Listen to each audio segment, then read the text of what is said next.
Velkommen til Artboble TV, hvor vi i Dog 1 har fået besøg af Chris Miskiewicz og Palle Schmidt, som er aktuelle med andet bind af Thomas Alsop. Og i dagens anledning, festivalens anledning, så er der et helt specielt cover. Why the white cover, Palle? Chris? Well, we could either do a rush job and put something on the cover and get something printed, but since we needed to do a special edition anyway, I came up with the idea of printing a blank cover that I could, mess with here at the festival. So that's why we did it. So everybody's getting a unique piece of art coming home.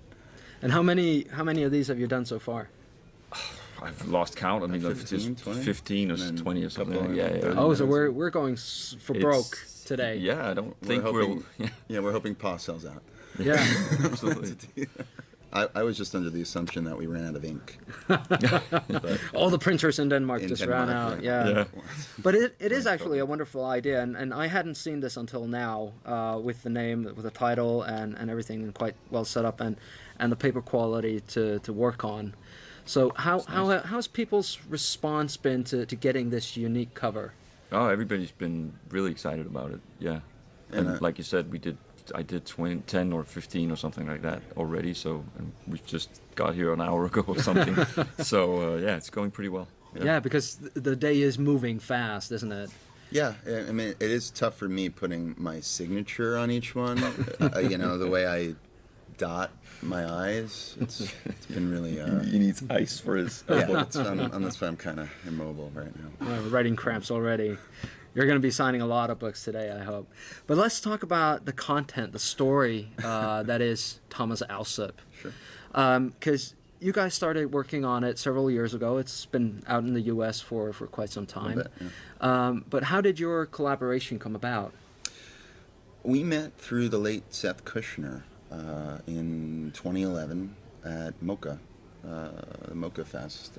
Palle was there with a bunch of Danish cartoonists who came to that con, and I just stepped out, like go to the bathroom, get a coffee, be a human being in the sun, walk back inside, and Seth tapped my shoulder and was like, hey, go after that guy. He was just here with his book and he's really good. And I was like, oh yeah? And I was just looking for people at that point. I was doing an online anthology called Everywhere that was running, and I ran up to Palle and was like, hey man, my friend said blah blah blah, and we hit it off really well. He ended up doing a chapter of that book, and according to your version of the story, I started pitching him this like immediately, like that. Yeah. Which I don't quite remember that way, but I do believe with my hubris that's possible. Yeah. So yeah, I remember distinctly Chris telling me about the story and the 3,000 souls and 9/11 and that whole aspect. Even the picture of him looking up at the towers with the ghosts hanging there. I remember him telling me that at the Mocha Festival on the con floor, like 30 minutes after we met, and I never realized it had anything to do with me. He was just talking. This guy I just met talking about whatever he was working on. So we did the one short episode for his Everywhere anthology, and then he just kept bringing up this Alsop thing that he had brewing, and I was like, you sure you want a Dane to be working on this? This is a New York book, very quintessentially a New York book, and I don't live in New York. I've been several times, and I do have a sort of a relationship with the city, but I'm not a native New Yorker like Chris is. So it was weird for me in the beginning to throw myself at this project. Also, I'd never done a monthly book. I sat next to Peter Snybjerg at Gimle Studios for about 12 years. He's always been like a mentor for me. He's great. And I saw just the monthly grind that he was going through, producing 22 pages a month for Vertigo and stuff like that. Starman and everything. Yeah. And I just always figured that's not, I couldn't possibly pull that off. Yeah. So, but we did end up doing. I think I did 22 pages in 6 weeks. I think that was when we were rolling. Yeah. Right. It took me about 6 weeks to do an issue. Considering he's painting and everything. Yeah. and Yeah, it's all full the color line and work everything. So Yeah, yeah, it is because a, you did everything in the book, aside from, of course, the writing. the script. yeah, which I also Which he also I was in. meddled. No, yeah. I Yeah. wouldn't say I did any writing This at is- all. this- We talked through some things, but mostly it was like I took a picture of my page that I was working on and say, hey, these 2 lines, can we cut them? Yes. And he would get back to me like immediately saying, It was, sure, this was good a edit. full-on, So a full-on 50-50 collaboration, which was just gorgeous. It was like playing in a band. I always said that. It's just, whose instrument you're on or whatever, but it was there was something really nice about that throughout Right. the way through. Right. Yeah, Yeah, and as Palle said, this is a book about New York, more or less. and you are the native New Yorker At this point. at this point. Yeah. So the whole premise of the book, if I'm just going to go through that briefly, Yeah, is sure. that you've got Thomas Alsop, the latest protector of the island, hand of the island, as he's called, in a long line of protectors. I think it's 13. And I and had he's to, and he's decided to, well, more not throw it away, but he's not embracing it as his family thinks he should be. sort of the characters thing.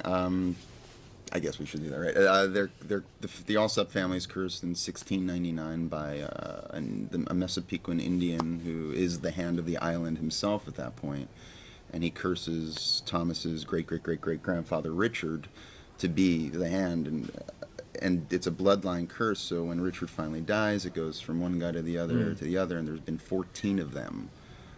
Thomas would be the 14th, and he's not terrible at the job. He's quite good at it. However, it's nothing you would expect from someone like this. His buddy films him one prior to the book and puts it on YouTube, and it goes viral, and he ends up getting this really screwed up TV show, where he's playing a parody of Chris Angel, really, and he's a supernatural detective, and he's brash, and it's just so much fun to write such a almost unlikable character, but in his unlikability, there's this really lovely sarcastic joy, and it was really a lot of fun to get with that. And he ends up finding that through something that happens earlier in the history of the island, that the 3,000 souls that happened to pass on 9/11 are still present there, and then he has to do a televised mass exorcism to free them, which is as controversial as it sounds coming out of to my say the mouth. least. Yeah. I mean,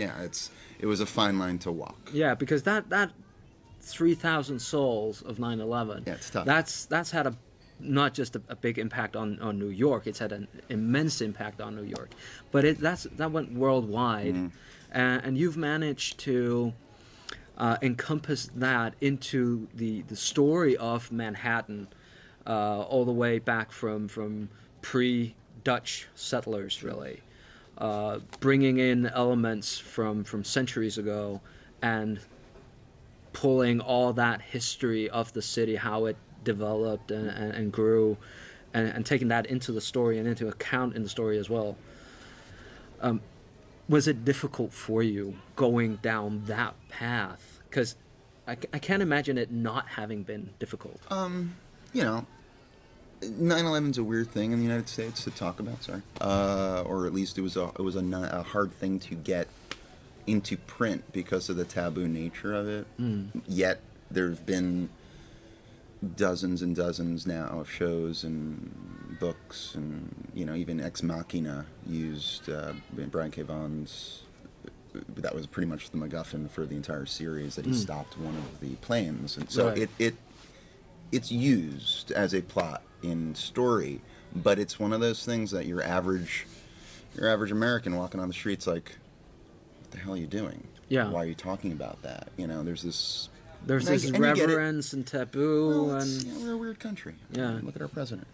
That said, it was a taboo situation, and it was also kind of tender for our publisher to get into doing it. We had a little bit of conversations with them to ease their worries, and in the end, like I always said this during every interview with it, that the reasons you don't like him, which is that first, like, how dare you touch on a national tragedy with Right. your comic book series, were the reasons you'd like him later, and that's very much the final twist, that you know, kind of gets you in the, you know, the final chapter of this season of it, at least. It's a bigger story than you think. It's not just Flash. So it was just challenging to do that. I always said that we were just skating on a very thin line that could at any point go into like a really bad cliche of writing, and I'm glad we never did, you know. So that was just challenging. But I mean, Chris had written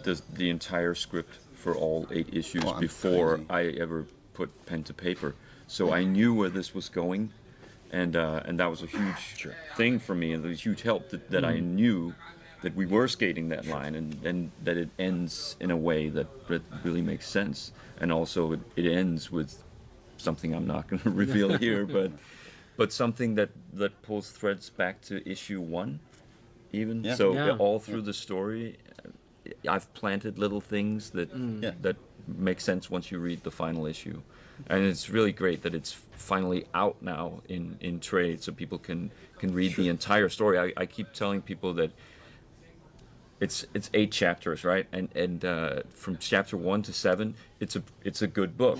It's a really good book. But when you read issue 8, it's a fucking good book. Right. So people need to read to the very end to get the full experience. Yeah. Exactly. And it's taken a couple of years for the second book to come out, but now it's out in Danish. Yeah. And English, yeah. And in English. And you said just earlier, this is season 1. We've spoken a few times throughout the years, ever since I learned about the book and Palle working on it, and I met you in New York as well. And I know that you've plotted out, maybe not written, but have an idea where you want to take it. Are we going to see more? We would love to continue it with our current publisher in America. We'll see how that goes. I'm insane, and and I like writing. And when I get into something, I'll chew the bone until there's no more meat on it. So the second season and the third season scripts are in the can, so to speak.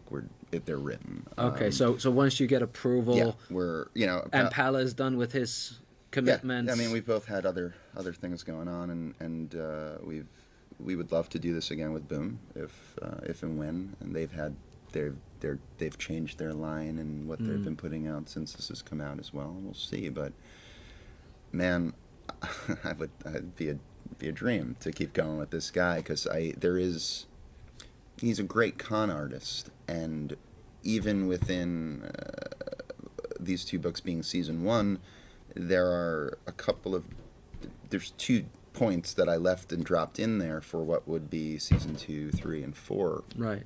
of this, if we ever get to do that for everybody. So it's a pretty big story. It is. It's, this would be great if we never do another one with this, and that is, we put Thomas to bed, so to speak. That it's a great final chapter, but it's even better if we do more. Of course. How's that? How's that for a creepy? Now, again, even if you don't get Alsop out in at Boom, are the rights yours? Would that be an option? Or? I don't know if it's right to talk about that publicly, but we'll know more this year as the year goes on, when certain things hit their timeline. They might be aligning for you now. We'll see how it goes. That would be wonderful. I'll say this: I've had interest from 1 or 2 other companies that we could take it there, or at least start the conversation to. I don't know. We'll see. So we'll see. For us, those of us who really enjoyed the book, there's more. There is something going on behind the scenes. Oh yeah. That we'll maybe get to know later on in the year, or early next year maybe. Hopefully there's an announcement one day where I'm like out of my mind screaming on a roof saying that we're doing this again, because this was one I said this when we were doing this, before it got. I mean, we got very lucky. It got loved by so many indie sites in the U.S. Like there, Pete's Basement and all this. We're doing almost like monthly reviews of it, where that was unheard of for some of these sites to do it for every single Geek Sushi. Yeah. I mean, Geek Sushi was like all over the place with it. USA Today called it the best miniseries of 2014. That blew us away. Like at the end of the year, we got Best of the Year, and then for the first Danish version. He won, we won Best of the Year here in exactly. 2015. So it was really, that was so humbling in a sense. I was just sort of like, whoa, that worked. I knew it would work. You could, you'd make somebody that's just so unlikable, yet lovable, yet wrong. He's your friend that you don't want to be friends with, that you were in college with, in that class, your car, your mother, the thing with the dog, like all the problems that you have with that friend. That's who that guy encompassed. Right. And that little tug of the heartstring, like everybody knows that guy somehow. And that was just really, really fulfilling to get back from an audience. You know what I mean? Like, Yeah, I can like, imagine. I love this asshole. I'm like, I love this asshole too. That was like a nice. You're never It bored is around myself it. looking in a mirror sometimes. In a sense, yeah, in a sense. Now, if we were to just put Thomas Alsop aside, now you said earlier that it was like being in a band and you were just riffing off each other and it was just working. Do you see yourself doing an entirely different kind of book together? Yes, absolutely. Yeah, sure. Are you working on one? We are constantly on, whenever we're talking through, video through each other, calling or something. I often send him, like, hey, I just did this, take a look. It's terrible, right? And like I'm sending it to someone else or something to get his opinion. But we've been spitballing other concepts to work on as a team for a bit now. Palle's had a good run here, with his last book and whatnot. So it's been pushed a little bit, and I've been a little busy as well. I just haven't found that yet, but I'm hoping. I'm hoping. Yeah, well, from an artist's perspective, it does take so much time and energy to produce all these pages that at least I want to feel like it's something that I can't say no to. Right. So, I am saying no to A lot of work. some work at least, where it's like, if I'm going to be spending 6 months to a year on this, I want it to be something that I really feel needs to be out in the world. Something that I can be proud of and not just like a money thing. Right. And like I write in the afterword for the second volume here, that I kept being asked when I first came to the U.S., oh, so you're here looking for work? And I'm like, no, not at all. I want to do my own things. Yeah. I have my own graphic novel out. I have more projects. I wrote a bunch of YA novels and a crime novel for adults last year. So I'm putting out my own things as well. And I wasn't really looking for work. And then I was terribly failing at it after less than a day in the country because I met this guy. My fault. And I got convinced to do that short thing. So Sorry, fans of Palle Schmidt. Yeah. Sorry for helping his career. I'm blow picky up. as hell, I must say. I try to be, at least, because I also have my own projects. And I'd rather be writing a YA novel for a couple of months and putting that out. At least that's something that I own, instead of working for a couple of months on doing illustration work for something else that I don't really care about. I mean, that has not been the case with this book, for sure. I mean, it's been great for me. It's, as an artist who's always been doing my own comics, it's great to be working with somebody, having somebody in the trenches with you who's just as invested in this as I am, and great to be able to share like great reviews and strategies, and hey, what do we do about this or that, and have somebody to discuss things with. That's the part of being in a band that's really great, I assume. Yeah, we had a really I've good never working been in a band. Yeah, because this was never just a work for hire thing. This was No. a This collaboration, is- even though you had the story scripted. Yeah. And it's a creator-owned thing, so It's 50-50. Yeah. I can't. My mentor in comics was Dean Haspiel, and is Dean Haspiel. I say I went through his Robin factory, meaning like he has a collection of people. If you look at him as a Batman, and I ends up being Dead Robin. But of course, I'm Dead Robin. Anyway, that's. So he's not just harvesting you for organs like in martial law. Oh God, that's gross, right? You don't want my stuff. Look at this guy. But I watched him go through hell at points about rights and working on issues, and more so hearing other, from artist perspectives of seeing writers of certain books not do 50-50 splits. And I found that to be really strange. I 18 until way too late in my 20s was playing in bands. And you looked at any song you wrote, I looked at any song that we were doing as, you did drums, you did that, I played this, we did this, that's 33% each, or whatever it is. Just that's the ownership. We made that. Yeah. And anyway, whenever I write something and I pitch it, I just assume once I choose my, we're doing this, well, that's now no longer just mine. It's now a clear 50-50 split. And then you get involved with the publisher. Somehow I now own 25% of this idea I've been thinking about for years. But I think that puts everybody on the same page. You're all... I mean, what's the great white hope in comics these days is that it gets picked up for TV, that it gets picked up for some sort of higher media film or something like that. I think if you have everybody on board going like we all are, we love this story when it was this, that you have a really decent team going forward. I don't know if everybody works that way, but that's what I do. And this was one of those situations. It was just a great collaboration, I won't say his name because of his partner. There's another writer I know who was very jealous of our relationship. Who was just like, I want to meet an artist who I become friends with, and da-da-da. I was like, I can't help you with your personal choices and who you align yourself with. Yeah, because you do have a really good collaboration going on here, and you are good friends. I know that much. And the book Thomas Alsop is, as I've told you before, years and years ago when we first met, is a really, really wonderful book. So now I'm holding up the blank cover, and I'll be by your table today as well to have one signed. Hopefully he does the cover and I don't. Well, we'll see. We'll see.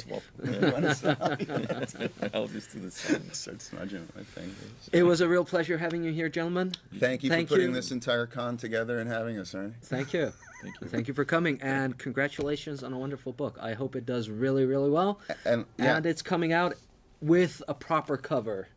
Very soon. Yeah. Very soon. So people, if you don't have this one, you can buy it soon from a store near you.